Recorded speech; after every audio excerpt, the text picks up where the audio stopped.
I'm looking to dry on this motherfucker. Some people are still a little drowsy. Some people a little tipsy. Some people are. All of us are definitely tired. Oh, we This is ain't the tipsy mail. over here no more. Hey, you didn't have to out yourself. I didn't say Clearly. nobody's name. You didn't have to out yourself. This is the Mail Book Club, Books and Beyond. We are reading The Psychology of Money, a book by Morgan Housley. We're going over chapters 1 through 5. And I know some of you guys are probably watching this thinking, "Hey, weren't you guys reading the Coach Prime book?" Yes, we were. We gave our explanation in the last review. Check it out. And with that shameless plug, I'll tell you to go check out the YouTube channel, Twitch, Facebook, Instagram, the whole 9 yards. We're even on TikTok now. TikTok now for some strange reason. So we'll send that there. There was an introduction to this book, but let's just start off with our basic feel of the book. Um, the first 5 chapters. What are you feeling, JB? Uh, I don't know, man. I don't know how to describe what I'm feeling. Um, I mean, I get where he coming from overall. I don't want to say I don't like it because I understand it. I just think that there's a part of it missing, and I guess I can explain that. What? Yeah, go ahead. So, like, for me particularly, like when he talking about, and we'll kind of get to a piece of it, but he was talking about like how everybody in a different stages and Mm-hmm. everything, and like I think that when he get to the investor part, it's like either like there's so many different facets to all of it that I think it's really hard to actually describe it all, right? So like you either gonna say like you're doing a good job or you're doing a bad job, but there's like so many different facets in the middle. So it's gonna be interesting to see where he continues to go with it. Okay. Black, what's your thoughts on the book? Okay, it's okay so far. It's like a build up. I feel like he's like building it up to what he really want to get to. Just so you know, Black, we can only see like your nose and up. I know. I see it on the camera. Okay, so The you women, all the women complaining. We are talking about books. Tell them don't be doing all that on here. my bad for the disrespect. All right, uh, I feel, I think I might be in the same category or the same timeline. Like, I will say definitively so far, I like this book. It does come with a sense of energy, and there's a certain level of relatability about this book. So I guess we'll go into. I'll say that I find it more interesting than the last book that we're reading for sure. I think it speaks more to me. In the intro of this, he immediately talks about the book being the name. The name of the book is The Psychology of Money, and behavior is hard to teach. Um, I'm a firm believer that pain is one of the best teachers ever.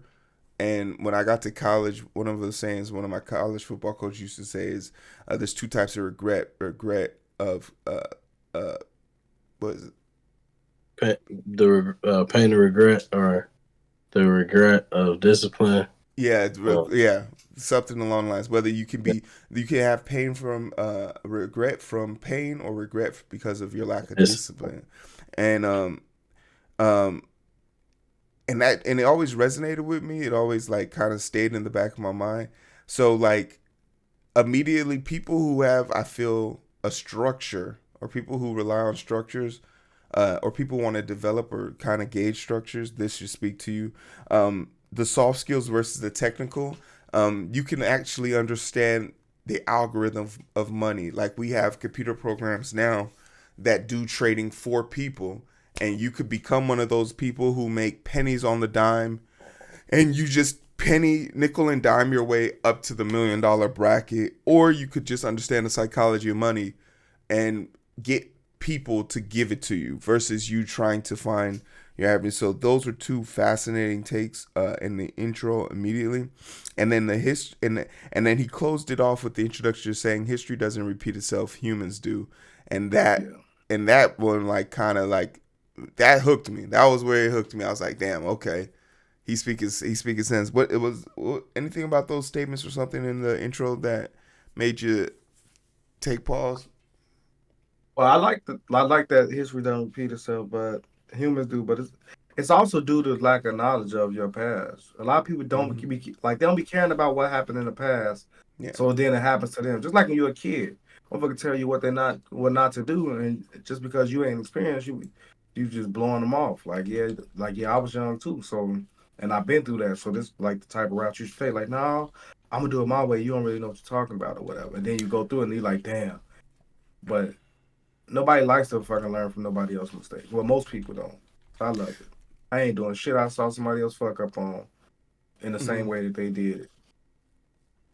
No, for sure. Yeah, I mean, and in that same breath, he also said like it's some stuff you just can't learn without fucking up Yeah.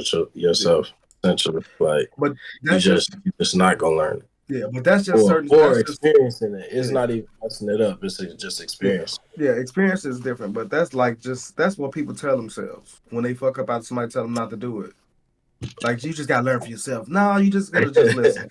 Nah, yeah, A lot of people just don't want to listen. But sometimes you don't have that guidance. So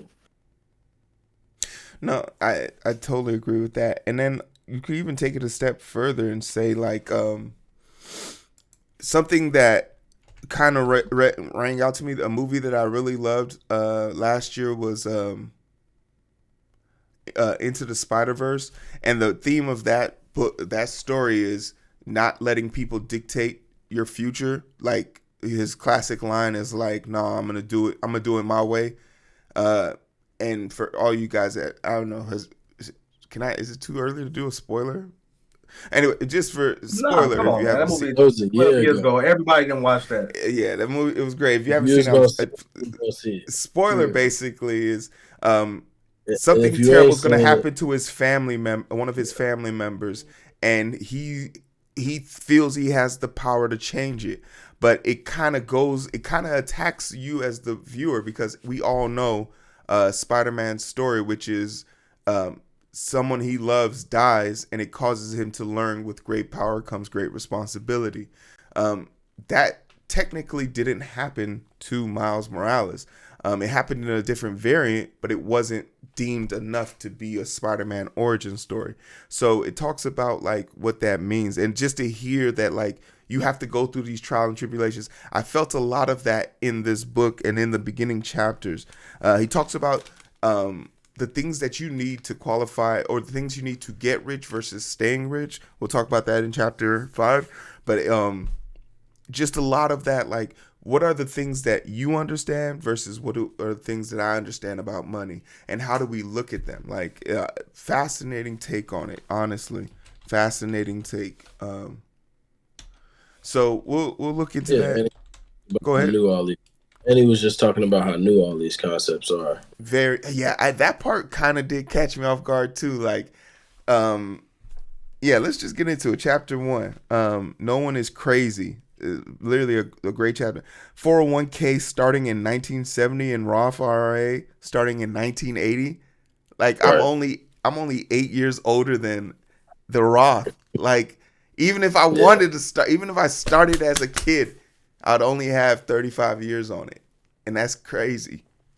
So, I mean, when I was reading that and kind of listening to that, I kind of paused it, right? Like, because that's a very multi-layered like thought there. Mm-hmm. Because one, you think about like me personally, like why I got into like retirement planning and like trying to work with it is just seeing so many older people still in the working class, right? And like Yeah. conversation among many of our generation, many millennials, right? And so on and so forth. Like, man, I ain't working past 50. I ain't working past, like actual job, or I'm going to retire early. But like those concepts weren't even a thing when the prior generation was our age. Yeah. And then Like, when that shit first started, who was gonna be the first to do it? Right. It That's the wasn't going to be question. black people. Yeah. So That's like, why I was yeah, going to say no. it's multi-layered. Cause Yeah, like man, look, I ain't about to be the first motherfucker to be in on that. You said put all my money in there? Nah, I'm good. yeah. Or any I'm of them. My mom good. be like, I don't want to put nothing in. We only making Yeah. $10 a week. You know what I mean? Yeah. They making $80 a week. They got like, all right, nah. You remember on fences? He like, I want to borrow $10 until you get paid next week. Like, come on, man. I just came home. I gave the money to your mama, and you want to come borrow it. Like, man, I'm gonna give it back, Dad. I'm only, but the motherfuckers that's begging for money always act like it's not that much of an inconvenience to you. Right. Like, I'm I'm only only trying asking. to get it for a couple of days. Like, nigga, It's just $20. Like, yeah, that's like if it's two, just $3. $20, why you asking me? That's what he told him. Like, man, if it's just $20, you Why are you man, in this predicament? Why are we in this predicament talking about $20? that's how life be though. Yeah, you really do. So black people ain't gonna be the ones to look into stuff like this. But I think and I think that's the wild part, because we are responsible for a lot of the culture, but we're not responsible for a lot of the important, like, life-changing decisions that we should be. As much as we hold in the dollar, and as much as we hold in the culture, you would think we would own a lot more Of everything. yeah, of everything. So it's interesting. Let's start off at the top of chapter 1. It talks about experience of money and how experiences of money can be appreciated or perceived differently. It talks about how JFK was someone who didn't experience the recession. He didn't understand it, and this was something that made people at the time who were trying to elect him to office feel like he was probably inadequate, because he didn't have a firm understanding of what it was like to struggle. But this is when it dawned on me. Fear is something that needs to be experienced. But then how come we have people who are afraid of the folktale? Like, is the what is it about fear that some fear needs to be experienced, and then other fears you can hear about and you're like, I ain't doing that. That was the thing that came to me immediately. Like, he never experienced the fear of being poor, but we understand innately what it means to be poor, left and right. What's some fears that you have to see for yourself? A fear that I think you have to see for yourself is like figuring out if you're afraid of heights. Like, you have to experience that to know that, oh shit, I am afraid of heights. And where do you go to experience that? I feel like you could be standing over a balcony, a 3-story balcony, being like, I don't like being up here. I'm a little uncomfortable. I would just say, don't go to the balcony. Okay, but I'm just you asked me how to discover the fear. No, I'm just saying like I know you got to experience certain stuff, but certain stuff you just don't have to do. Like that dude was talking about it was a pod. Dude was like, yeah, like black people don't really know how to swim. Like everybody should know how to swim. He's like, why? Like, what if you end up in a body of water? Like, what scenario would I just end up in a body of water and have to get out? He's like, yeah, if you want a boat, like I just wouldn't go on a boat. He was like, there's no reason that I would be in that type of scenario, because I just wouldn't be around those type of things.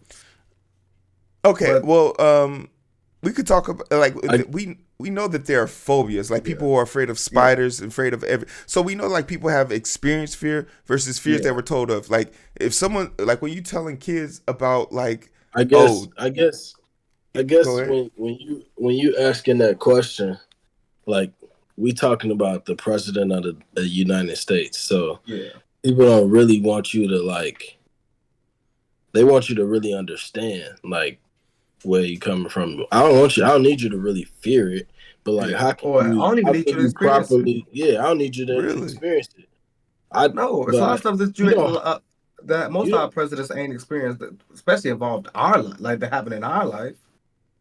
You don't have to technically like fully experience it, but you do have to take your time to like educate yourself on something, right? Like to understand something if I'm going to govern it properly. That's part of the reason why Illinois is governed so differently, or states like Georgia or like California, because you got big cities and then you got like a million small towns. and like you that's why it's like completely two polar opposites outside of like all the other stuff that Of the go la- of the on. last 10 presidents, who was poor other than who experienced a poor other than like a little bit of Obama?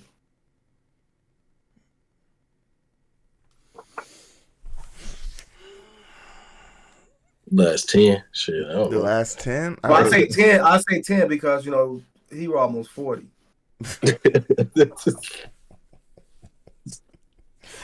If we were allowed to go back, I could say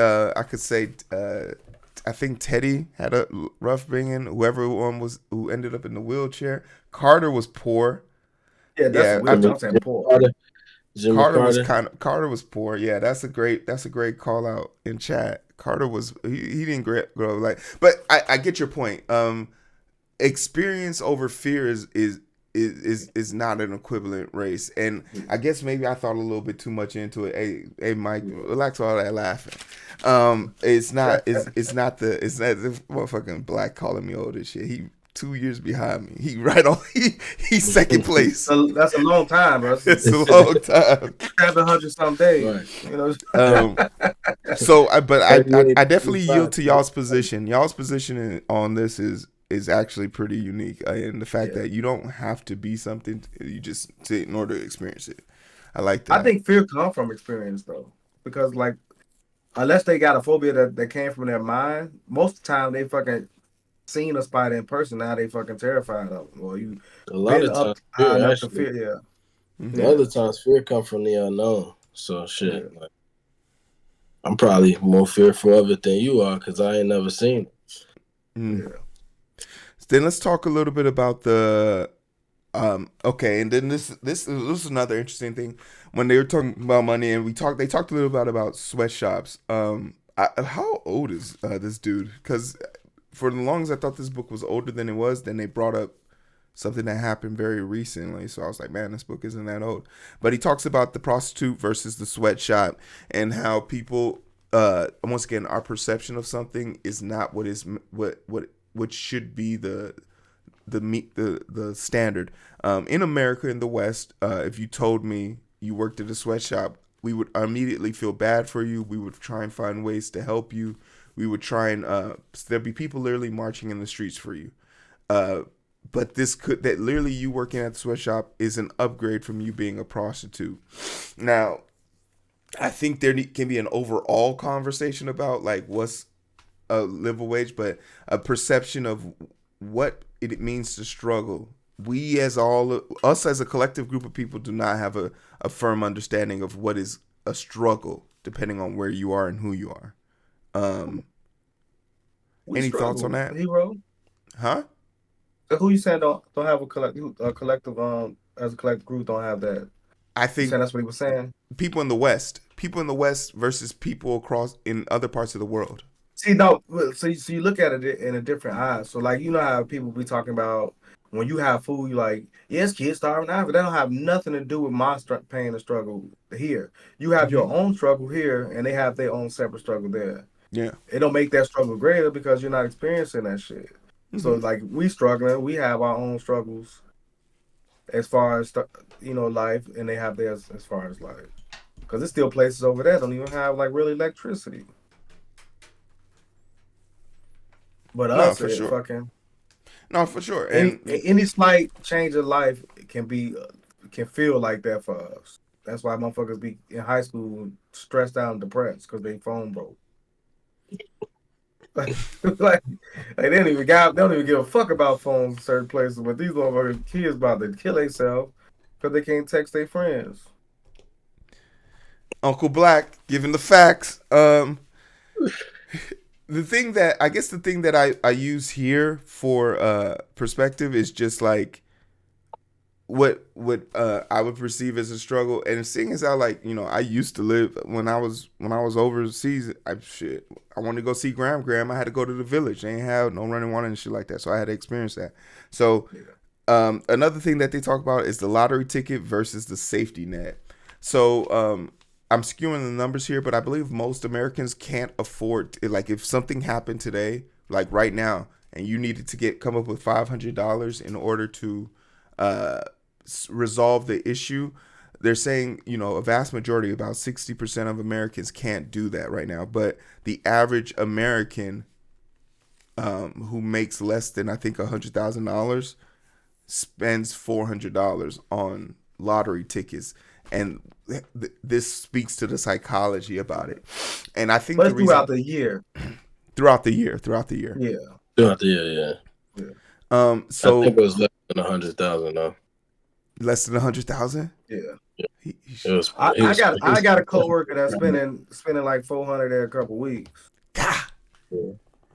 Yeah, he was specifically talking about people that was more so in the kind of poverty line. It made me think about, like, when I go to Vegas, how annoying I must be to, like, regulars to come in and win at blackjack tables, and come in and win at craps, and come in and win at poker tables. Because it depends on the person, though, because the real regular gamblers, they do it for a living. Yeah. And they decent. Gambling and lottery is a little different. I had an experience with like a real regular gambler, like, yeah. And we won a lot of money. Yeah. But and I love. Go ahead. It's the casuals of anything that get the most downfalls. The downfalls. Just like on the video games, if you're a casual Call of Duty player, only way you win is if you play with some pros, or you get lucky and get into a string where it's a bunch of sucky ass kids that just got the system. If you mash enough, you'll win one. Not on Warzone. You can mash. Oh, not on Warzone. No. Yeah, Warzone. Warzone. You gonna be camped out. You gonna be in the corner waiting for everybody to be fighting third party. You gonna be a rat. You got to be a rat. I'm the dude that's gonna let you. I suck, so I'm the dude that lets you know where other people coming from. Because I'm gonna run out, get smoked. He shot me from the side. You're a real one. You're the anchor. You're the real one. You're the anchor. And 20 deaths. I'm gonna get some kills though. Now Black got like 10,000 damage. Black got 10,000 damage, 2 kills. And I'll be beating the shit out of motherfuckers with the bus stop. I got a few kills out there. That's what's up.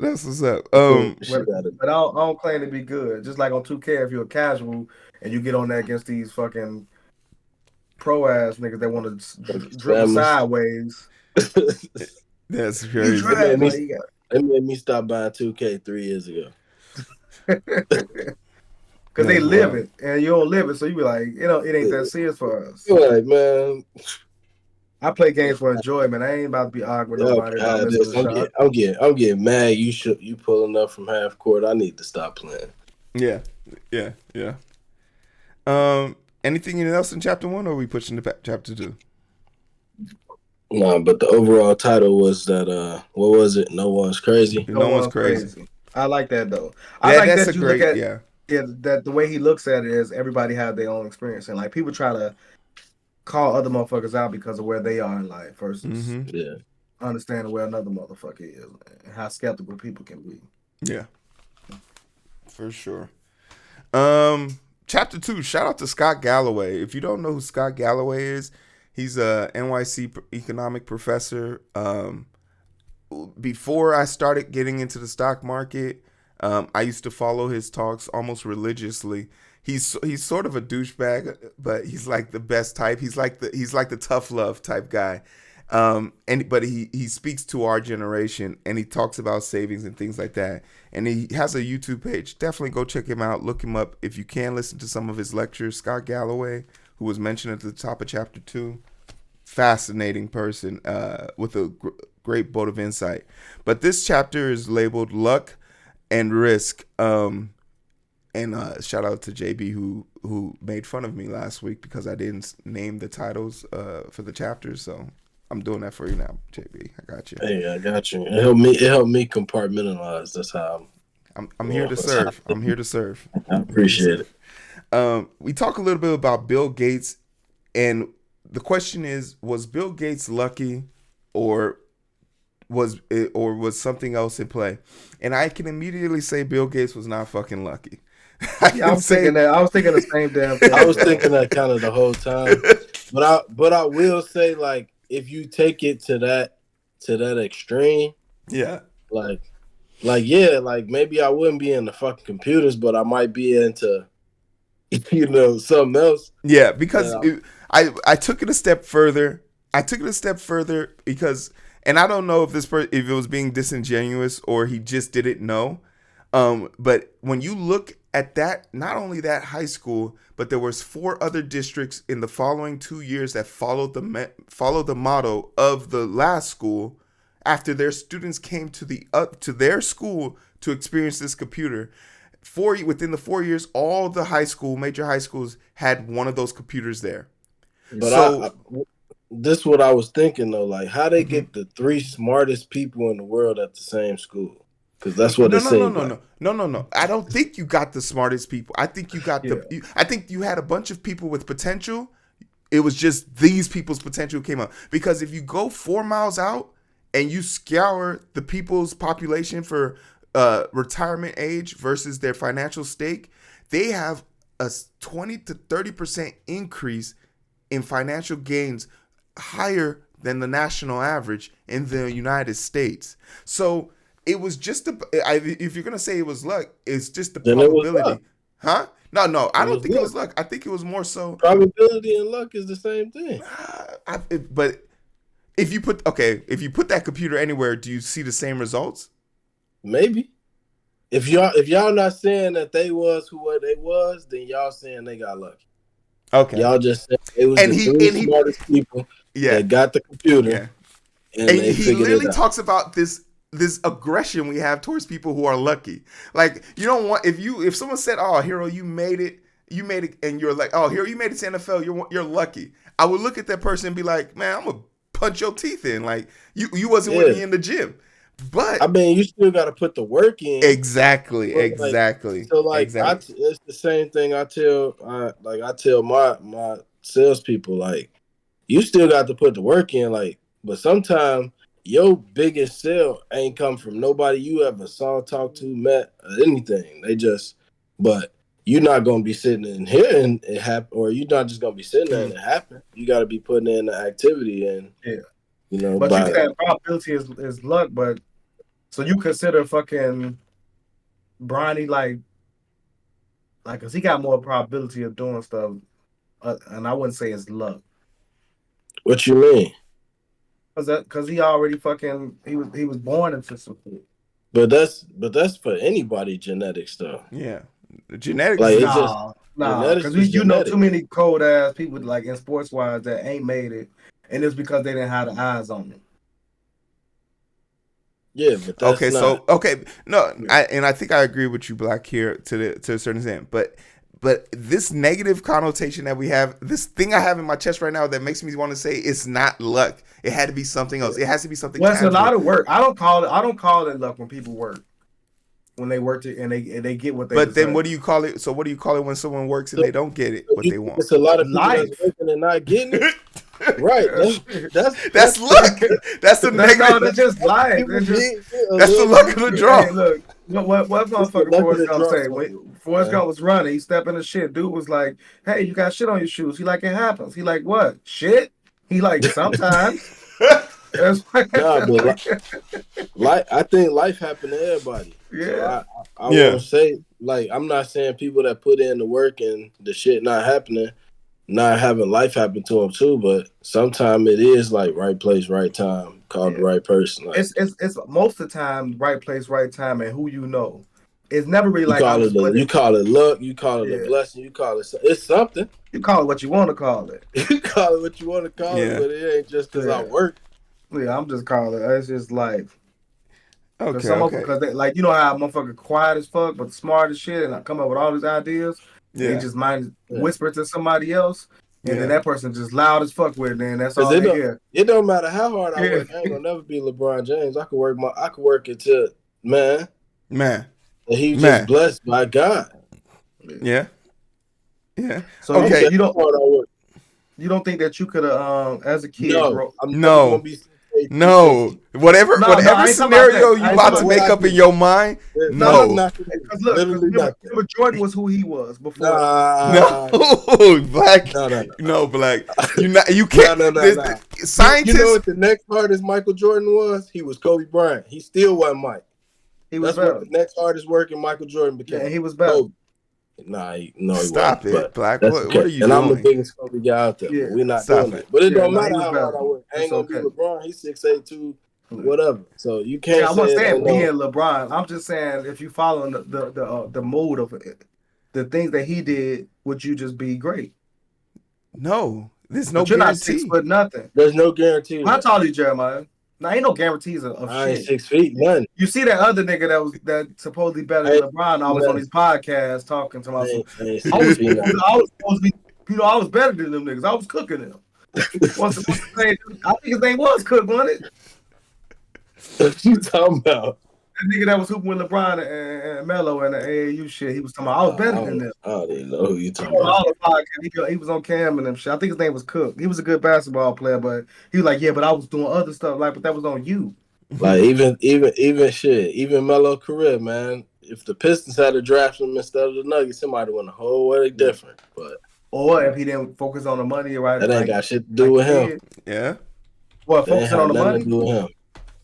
You talking about focusing on the money after he got? I'm He talking was about the able. draft. That ain't had nothing to do Yeah. with Oh, him. the draft ain't had nothing. But what happens after you got your Like the free Bears, agency? man, we got the #1 pick. We just got blessed. Finally. Y'all about to Happened. pick. Y'all about Yeah, to pick and we about to learn about our risk Hey, Skill, I management. don't need none We of that. about to learn about risk I don't need none management of that. real See? quick. I don't need none of that. Hey, Move who on. the fuck the Bears about to pick? We We about to talking learn about on that 3, man. real quick. Let's talk a little bit about. Never enough. Let's talk. Yeah, it's never enough. Let's talk about getting enough, right? The two. That's coming last one. But one thing that we're kind of talking about here. We're talking a little bit about money and what is it. But the interesting fact that they brought up was, and I think this could kind of scale up to siblings. If someone in your family is well off, the chances of someone else in your family also being well off is probably true, and if you ask them, they'll say that this wasn't luck related. What do you think that is? What do you think that is? Is it apropos of anything? Do you think money has a core money? Go ahead. I think that's the nature versus nurture debate.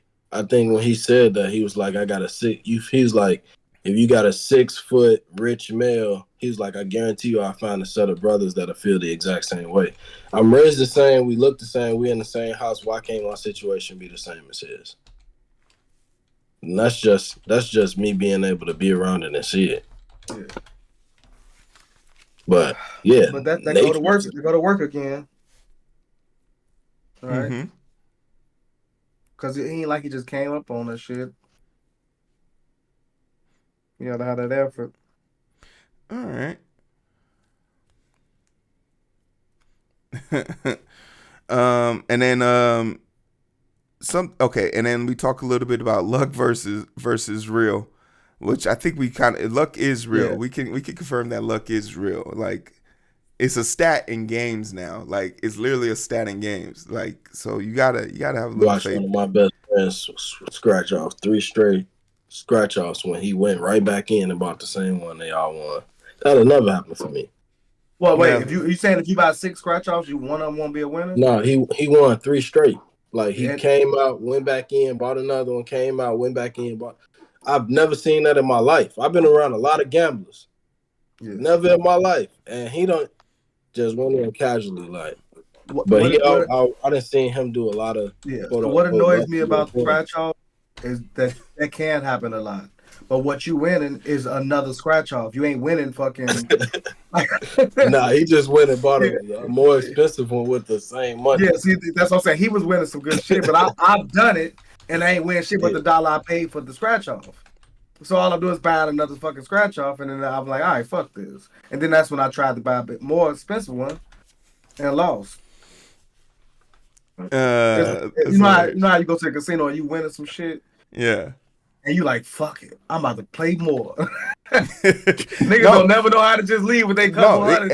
Everybody who's mind like that, I immediately say to myself, if you are bad at making that decision on when to leave the table when you up, it lets me also know that your pullout game is also very weak. Because for some strange reason, that shit is such a defeative purposes. Like, it just defeats the purpose. In my mind, I have a set number of what I need to win at this table to leave. And I have a set number of what I lose. Yeah. And once I hit one of those two extremes, my night's over. I don't care if I hit that shit in the first 10 minutes or the last 10 minutes before it So closes. what happens that makes gamblers do it is because they'll be on the machine, especially the slots. You'll be on the slot machine and you fucking Oh, going crazy and you lose everything. You get up, somebody sit down, then hit the jackpot. I pressed that If I slot button only one play time. one more time. You know, I pressed okay, that slot button are you once. fighting someone? But that's the trap, right? If Yeah. you sitting there hitting that button for 8 hours and then you leave to go take a piss break, you come back, somebody hit that shit right after you, and they win, you going to jail. Cause I'm not letting you leave. Like you going to jail. I'm not letting you leave. So I get that psychology. I get that. Like that's the thing. And the casino work in the favor of the people that's there the most, or the people that make that spends the most. Like my mother's like a diamond, Yeah. whatever you call the diamond members, right? Yeah. When she sticks her card in, she got free money, she got free gifts, she got fucking. She gonna play for free for a while, then she's gonna win. But I'm gonna stick my little fucking regular ass card in there, and I ain't gonna win a motherfucking thing. I ain't getting the shit for free. Mm-hmm. And then I get up like, all right, go ahead, mom. She go down $1,000. I'm like, ain't this a bit?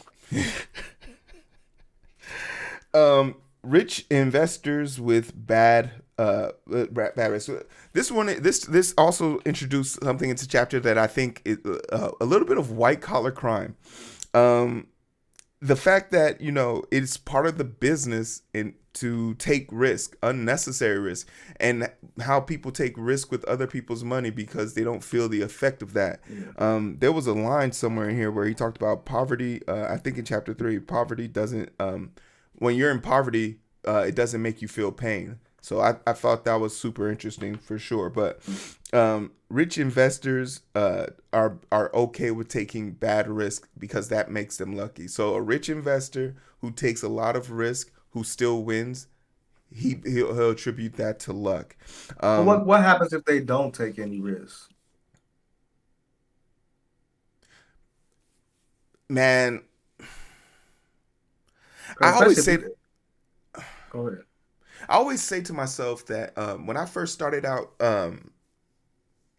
buying stocks, it took me a long time to understand that volume control, volume max and peaks play a big factor into why stocks sell at high or low rates. If there's more than enough for everybody, it's not going to sell.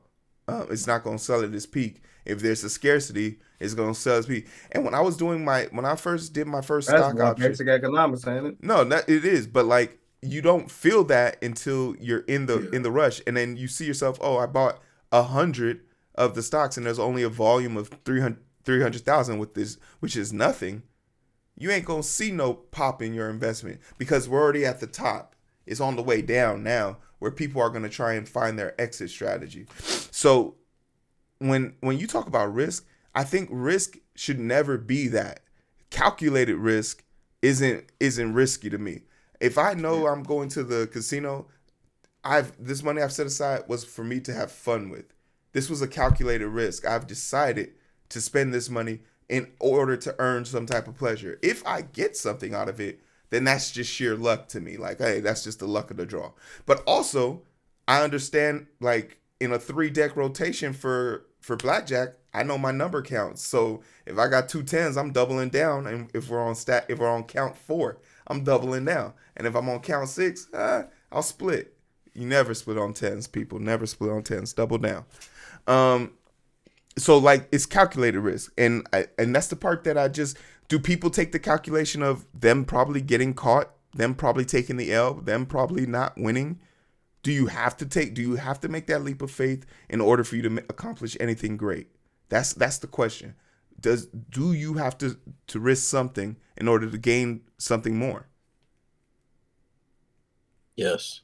Yeah, I feel like when unless you at an area where that you good in life, like you like, all right, cool, I'm right here and this is where I'm okay being. But to stay there, you gotta do something because Only way to stay there and not go down is if you just die. Like, because once you fulfill any other needs after that, you're gonna go down. Mm-hmm. So you got to take risk in life. I With mean, everything. maybe you looking for another word, but it's a risk. Yeah. Like Yeah. any investment, like I don't care if you got it. I don't care if it's play money or not. Like if you lose it, you lost But it. like at a certain extent, we don't really have play money unless you have Yeah, I ain't got that. those type of that type of lifestyle. So everybody that's poor and gambling, it ain't play money. It's just you risking Right. your fucking money so that you can do other shit with. Yeah. Like if And I said hopes I want to of take, yeah. I could have took that 200 and did something smart with it. Oh God, like I could have just fucking put that in the CD or something. But nah, I'm gonna go ahead and go to the casino and try to get it real fast Right. It's still a and then risk. lose it. Yeah. Should have been in my 401k. Because that's or if you just saved it, like right, if you just put it up to the side and then you get another 200 in 2 weeks, then now you got 400, and that's a month. You get 400 extra a month. That's over 4,000 a year without investing it or doing nothing like that. But black people ain't like fuck that. Now they do that for a year. Now I got 4,000 to go to a casino with. I ain't going to a casino in Chicago. I'm going to Vegas. All right, let's push chapter 3. Chapter 3, never enough. This is a chapter about greed. I want to talk about, I didn't know this, and you guys correct me if I heard this wrong, but before the Ponzi scheme became known as a scheme, as we know it, it was actually a legitimate business, but it ended up being greed that then pushed it past its integrity, and it then attributed its language. So that's fascinating to me that it was actually a legit business up until the indictment of it. But then it also talks a little bit about the two dudes that were investing, the two Indian dudes that were investing, and they got greedy and got caught. Insider trading, right? I think when you get so rich though, I don't think it was about the money though. What is it though? Okay, so and this is a problem that we don't have yet. Like I don't have $100 million and said, but what if I had $200 million? Like what is there with money that you can't already get that you got for? I got $5 billion. I need another 100 million. I remember being handed my first game check ever and not really being able to mentally, I was like, I don't know what to do with this. And I even remember when I deposited to my because I was a kid. My whole entire life, I ain't never had more than $300 in my bank account. Then one day I deposited this money. They immediately declined it and called me like, "Hey, we think your account's been compromised." I'm like, "Oh, no, that's me. That's me. No, that's me." Well, look, if the compromising is getting more money, let them begin. Just open the account and let it happen. That's what, like, let it happen. So, like, I still active. Yeah, don't ask me when more money come in. Talk to me when that shit is gone. Yeah. When I pay a bill, like, no, I didn't do that. Give me that money back. No, give me that back. The thing that bothers me though is like, what makes you want more? Like, why come this internal factor of having enough isn't something wired into people? Like, is like greed? I think is truly a fascinating sin. Because if it drives you to want something you don't need, that's wild to me. That's where the fear comes in. Because a lot of rich people don't have to work no more, but they worried about that money just somehow miraculously disappearing. So then now they gotta some motherfuckers be like, you know how you get those books that tell you like I can go back broke and I'll be okay with it because I'll make it back. But a lot of rich people ain't thinking that way. Like, oh, no, I ain't never trying to go. Yeah, I ain't never trying to go back, bro, or go broke, period, because I might not ever recover. Yeah. So I'm gonna keep working until this is for the kids at this point. No, absolutely. I think especially at least for the black community, millennials and Gen Xers are experiencing a phase of our lives where we have to make sure, like, our parents don't have it. Our guardians, they just don't have it. And we have to set them up. We have to put them in a living position. So much so, I shipped my parents back to Africa. I'm like, if y'all gonna live off of our dime, y'all gonna do it off of free money and established money. Granted, most people who come from their origin countries go to different countries to work, then want to return back home. But Yeah, if I don't know if I would have the mental capacity to handle having to take care of parents in America versus taking care of them in Nigeria, where I feel but like it's best for any black person if they can afford to go over there and become a a citizen hundred to do percent. so. I've been saying it for the longest. Find a Yeah, I way. can't. I can't wait to take the fuck off. Mama will be like, "Yeah, you really?" I'm like, "Boy, I'm not joking. I'm gone." It's like my Come baby on. graduate. I'll probably fucking rent this house out. I don't need 5 bedrooms and 4 bathrooms. I need a Mm. big. I need a big kitchen, big dining room, and some closets. That in a 2 bedroom and a big ass garage and barn. That's No, it. for sure. Cause I'm gonna be Absolutely. outside. Like when the state of the buying a house in the US is it would be cheaper for you to buy land and build a house on top of that land before buying the house. That's crazy. So like you Yeah. got to think I want about to have enough land to build a hidden house because they gonna come through and raise your taxes when they see how big your house is on the land. Bitch, I already paid for the yeah, land. Don't raise my taxes. yeah, that is true. You see, Um Boosie got a community. You seen that shit? yeah, I saw that. I did see that. Um His tax about to skyrocket. Got fucking 7 houses on that land. so then the question then becomes what does I want to ask you guys, what is it to me to have enough? And I'll start off by saying I had this belief that I thought and I thought this back when I was in the league. So this number has drastically changed. But after like working in the pharmaceutical industry for 1 year and seeing how the insurance companies make money off of these poor souls, my trajectory should completely Like change. Jeremiah, like shh. Hey, chill, chill, chill. yo, yo, I promise you, $175,000 is all I would ever need a year to like walk freely. I've made more than that, but like that's all I would ever need because like the way that they were trying to sign, hey, we need to move you up, we need to promote you, it's been 6 months, we got to promote you, we got to promote. I'm like, I'm good. I'm tired. I don't want to sell my soul. Just leave me alone. I just want to work with my patients. I just want to make sure they have quality care. Quit trying to move me up in the ladder tree. And they really didn't like understand why I was so against wanting to leave the front lines and work with my patients. And I was like, because I had enough. I had enough. But things change. I might hit a situation where 2 kids down the line, 2 houses. Okay, now we need some more. 175 not enough. Yeah, nah. 175 not enough. It really isn't. So it's like I need at least two. I need That's at why I least left where I left. 225 is okay with me, and I'm Gucci. 225. Mm. Yeah. You giving Not why? enough. It's not enough. Nah, What is enough? Like I would be able to put up so with 225, I would be able to put up about 67. I'll probably be able to put up a whole damn near 100 a year. All right, so we talking realities, or we talking Yeah. about I'm talking about no. I'm talking about what's gonna be done with me. So realities. Back to what Hero was talking about was you sending your parents back to Africa to take care of your parents. Mm-hmm. Understanding that I have 3 kids with a wife and a mother-in-law and parents of my own, that ain't enough. Mm. Well, in Africa it would be. Yeah, Because how much you spending that month in not Africa going for to your Africa. family? they not Well, I know going to that. Yeah. Africa. Because you can't like, but you got to just take them on a random trip. Take them on talking realities, or we talking about what I want to happen?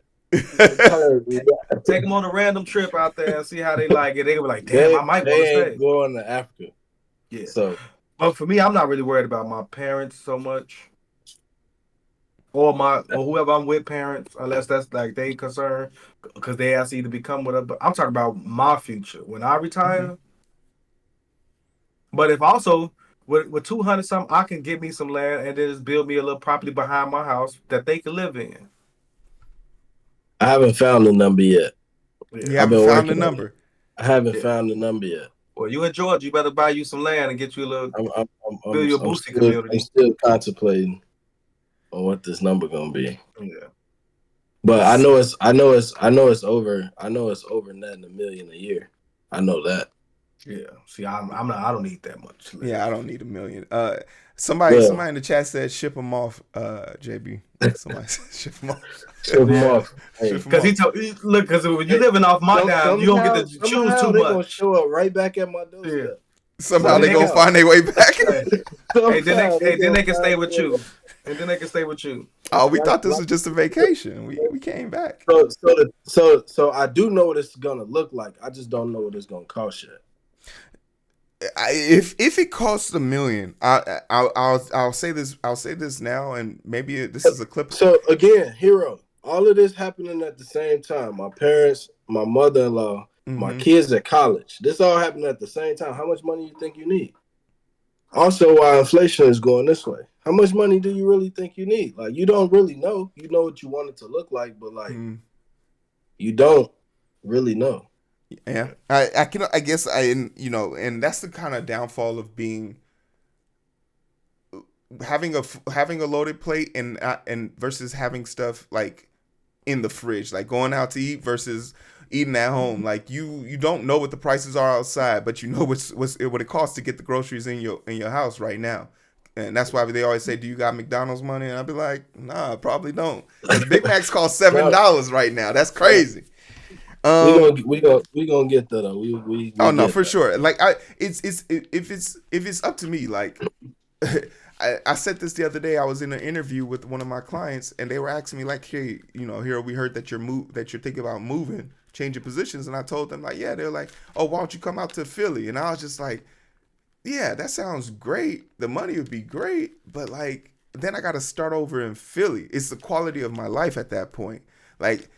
Rebuilding in Philly versus rebuilding in places I know and have ground. It's just like sometimes you want to go where people know your name. But also, and this you trying to go to the Cheers bar? Yeah, you gonna be there, Black? I'll be there. Yeah, why not? Sometimes you want to go. Another thing that this chapter really shot out to me, that screamed out, the comparisons issue. People comparing themselves to other people is your downfall. And it sucks that this is actually something that's true, because one look at social media and it's very quickly people become aggrandized or obsessed. These parasocial connections we've made with people on the internet and thinking that their life is really up when they are living the most basic life. I know people who have a Cybertruck right now in an apartment complex. They can't even charge the damn truck, and they have a Cybertruck. They live in an apartment complex. Yeah, I've been seeing the post about that. I feel like I'm not sure what type of charging situation they have, but I fuck with them living in an apartment and having a Cybertruck if they ain't got no kids. They can do what they want, especially if it's like a condo. Like, hire a Cybertruck wherever you want to have it. I don't give a fuck about that kind of stuff. I would care if you were living in the projects with us. No, matter of fact, I would love it if you lived in the projects with a Cybertruck. Because I know you, if you're on low income and you fucking get an entrepreneur making 200-something thousand, live where the fuck you want to live off this Section 8 that you got. You got Section 8, but you netting 200,000 because you're an entrepreneur. I know, motherfucking at least 10 people who's making a lot of money with link cards. I'm like, how the fuck you got a link with all this money? And you make all this money. You driving a Benz or something like that, but you like, we stop at the store, I got the link. Hey, Black, first and foremost, Black is not formally officiated with this channel. He does not do not contact us looking to get his information. I do not know. Hit me up. I got you. I'll introduce you to the rich people that got linked because they're entrepreneurs. Man. That's crazy. Another thing that JB, anything you want to bring on about comparison factors? No, this is one of my favorite quotes. Comparison is the thief of joy. But, Another thing he puts in here, he doesn't talk about this, but I do want to ask this question. Your title is not this was something that Coach Prime said last week that showed up in this book. Your title is not who you are; it's just where you are. And this all unfolds in compasses with the two people who took insider trading, and they lost their titles and everything. But they thought that their titles really represented who they were.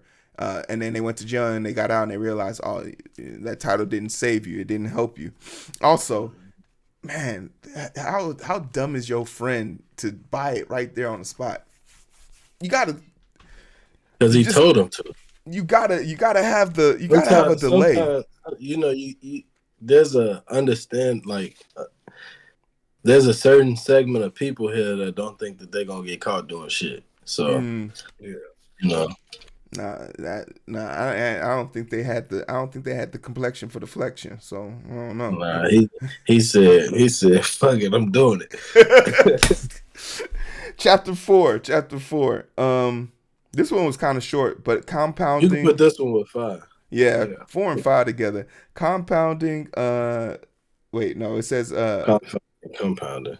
compounding, and then Say compound. say it real fast 3 times. No, stop it. And then chapter 5 is get wealthy and staying wealthy. Chapter 4 was just talking about like compounding interest and the power of it, and the time it takes. A lot of people will talk about how great of an investor Warren Buffett is, but no one will ever talk about the time strategy, and that if you really acknowledge that if he started investing when the average American started investing, no one would know who he is. In fact, that if you compared him with other people from 30 years to the 60-year mark, there are people who are better investors than him technically per capita, without the first 30 years of his life. It's just because of how much time he put. And that's truly If you take off a portion of somebody, if you take off a portion of anybody progress, you can find people that got better progress. But we're talking more so about his exponential growth, which came. He started at goddamn 9. Yeah, started at 9 years old. Like, and I kind of see this because I'm a dividend investor. I have two stock portfolios. I have a dividend portfolio and I have a regular stock portfolio. And the dividend portfolio, year over year, outperforms anything that the stock market can put out, and it's because of the compounding interest. Like the goal there was to get to $100,000 invested in dividends and just have it reinvesting in itself, and to one day be able to just live off of my dividend residuals and still have enough to put away to keep the compounding interest on a positive influx. I started that at 30. 5 years into it now, that money is that money now is the money that I'm using to buy investment properties and trying to think of the strategy of what's going to happen if these rates don't drop, if we want to sell houses or property, like what's the next step. They're gonna drop. I don't see it. I hope they fucking drop. I don't see it. I don't want to buy no. Why don't they don't see drop, I'm not getting a farm. Inflation is still increasing, and the job market number, minus the people who work on farms, didn't increase by 0.04. That's usually the increase before the summer starts. We're already into spring. Like, we don't have those rates yet. Inflation had went down. It went down, but it's already back up. This is not a political podcast. All right, cool. But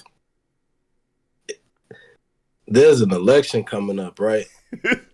And there's gonna be a certain someone who I don't see nobody that's gonna beat this certain someone, and things gonna happen.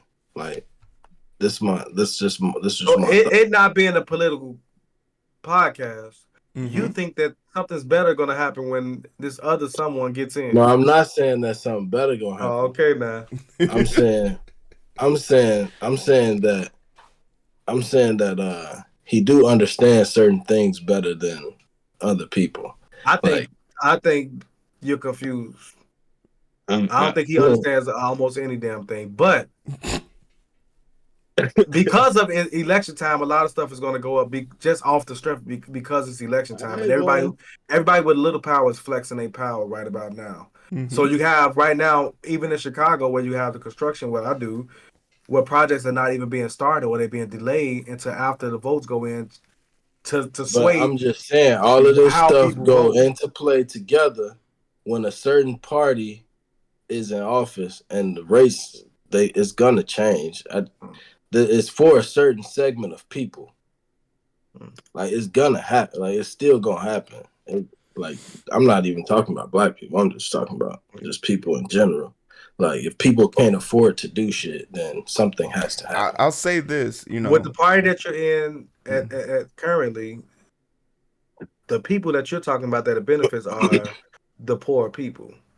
But I'll after say that, that, yeah. I'll say go it ahead. to Black's point.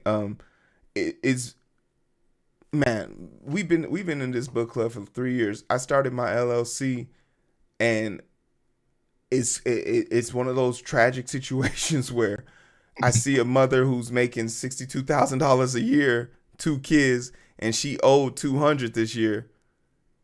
And after I did all my write-offs, not only did it cover my losses, I didn't pay myself last year Yeah. a salary, and I walked away with money from the government because of the investments I made into the to the to the Yeah, to me the too. economy.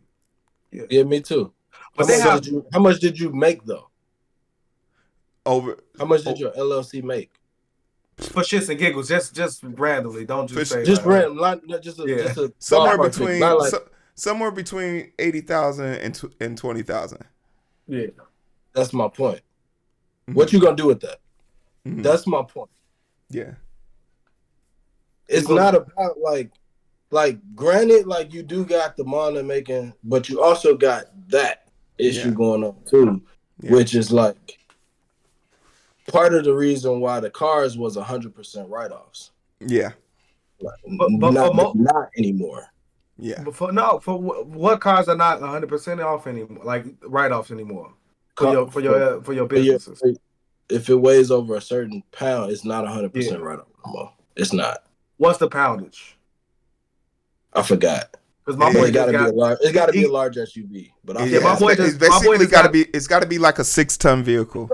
But it just ended. It just ended. But my boy just got he just got his write-off for his pickup, for his landscape. But it's not 100%. I got an accountant that told me this, that when she told me when I had to do it by, and I didn't. It's not 100% write-off no more. I'm not petty like that. But I'll show you later what he got on his. I'm just saying that it's not 100% write-off no more. If he got it by a certain point, then it was, but it's not no more. Yeah. But what? But you think it should be? It depends. Yeah. If you spend in an 8-hour day, you spend 6 hours in your truck, or spend 6 hours actively with your truck to do your work, and to know that I can write off my scrubs, I can write off my gloves, I can write off my hair caps for surgery. Why can't I do that? You can write off as much as you want to write off. But what percentage do you want to get back from it? Everything that you spent into it, that you put into yourself? Yeah, and it depends. No, I'm just throwing out there a random number that you want to get back. If somebody else doing it, then hell yeah. Yeah. So what percentage? Yeah, I'm just saying, like, what percentage? What do you mean? I'm not saying. I think I see what Black is saying, because I'm just saying, when do you stop? Like, do we stop giving away 100%? Somebody else stop. Yeah. No. So look, I was in Afghanistan, right? When Obama came into office, he changed shit with the military. But at first, the first few years of his presidency, nothing was changed, but the shit that's already in place gonna ride into most presidents' term. Right. First term, most of everything gonna ride into your term. So while we were over there, before we came back, they ended how much that we could just randomly spend. We were in Afghanistan getting Oakleys like they were fucking $2 glasses at the gas station. Motherfuckers was in combat zones getting TVs flown in. An airdrop? No way y'all had an airdrop for some TVs. No, they were just fucking, bro, they had big ass TVs on a base that was fucking 2 miles from the Taliban's fucking base. It was 2 miles from the Taliban's base. We were only there for combat. We had a big ass barbecue with steaks, lobster, and all type of crazy shit, just because you were able to order so much stuff under those military contracts from Bush. and it was taking us into the hole because of certain people do that type of stuff. And I understood when they cut that shit, motherfuckers was mad.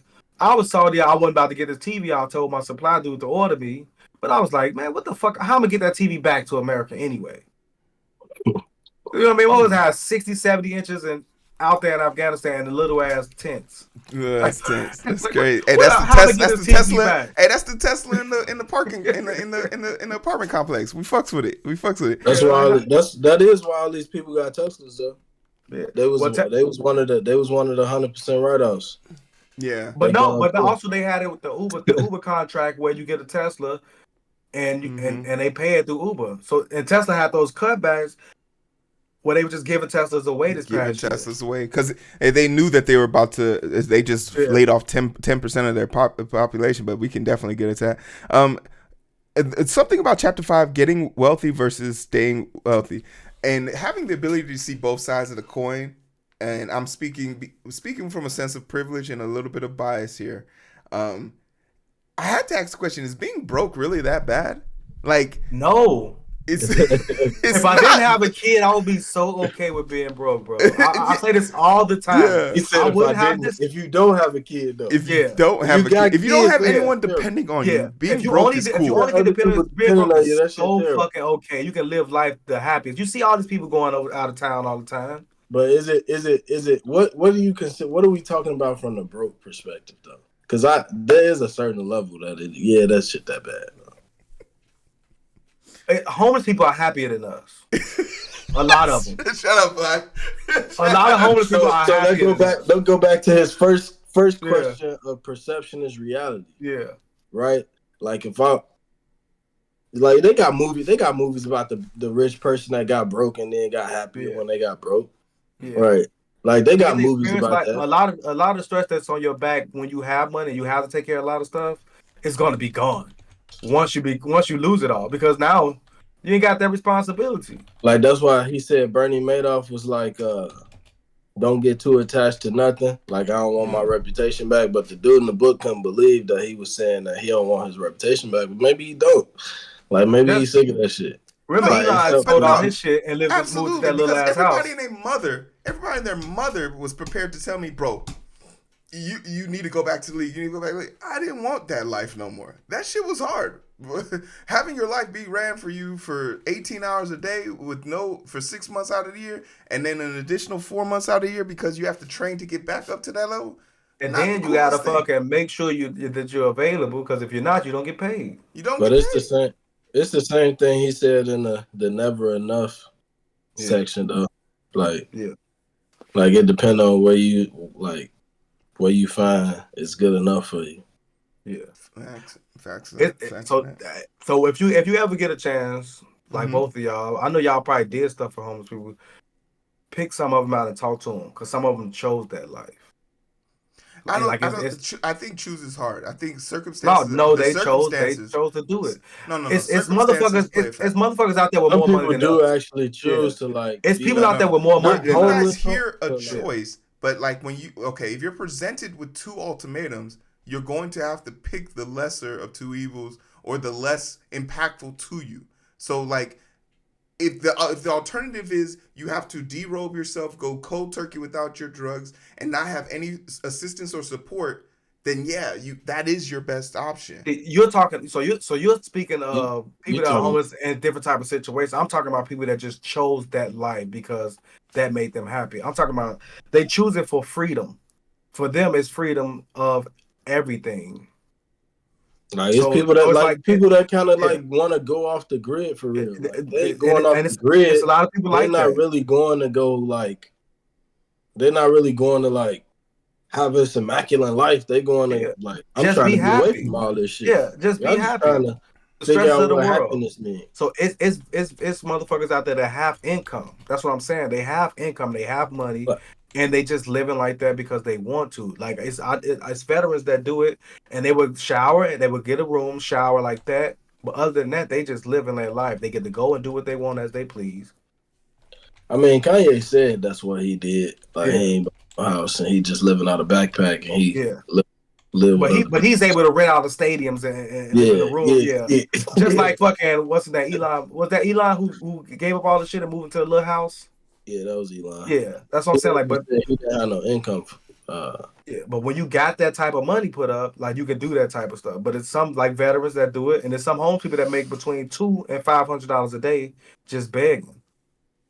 Now you got that tax-free money that you just cashing the fuck out on, and then it's some of the motherfuckers got LLCs and they fucking pay taxes. There's some homeless people that really live that life, especially in LA. But it's a lot of them in Chicago too. Somebody really live that life. Yeah, they live. It's a different type. It's a different type of freedom. I would be okay being free.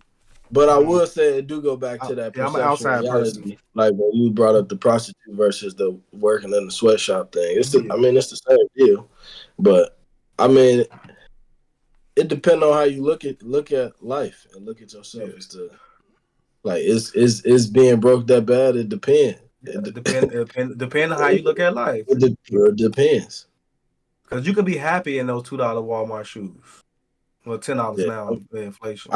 I mean, I definitely like, see people that seem like they ain't, got it up. They be happy as hell. They don't give a damn about what nobody think about them. They be happy as hell. You know who some of that. So I know it's a little off, but people with Down syndrome that are active and like they're able to take care of themselves. Those are some of the happiest people in the world. If you've never gonna really see any of them upset or sad, nothing like that. They always happy. They are happy to just be able to contribute to the society and feel like they play a role and But some of them do. They have jobs and shit like that. You ever just come across that like happy ass person that's just happy as hell? You be like, it's always disturbing to me whenever I see if any of my nurses are smiling at work. I know either they put their 2 weeks notice in, or they about to start their vacation. Like I just know. I'm like, damn, we lost one. Oh no, she going on vacation next week. Okay, but that's me though. I'm always happy, but I know I gotta take care of my daughter. If I ain't have her, boy, I wouldn't have this house. I would be trying to get fucking low income somewhere. Nah, I probably would have just left. I ain't gonna lie, I'd have been gone. I think if you had experienced it, Africa, living off this disability, you probably just dipped off to Africa. That's a great point. Let's push.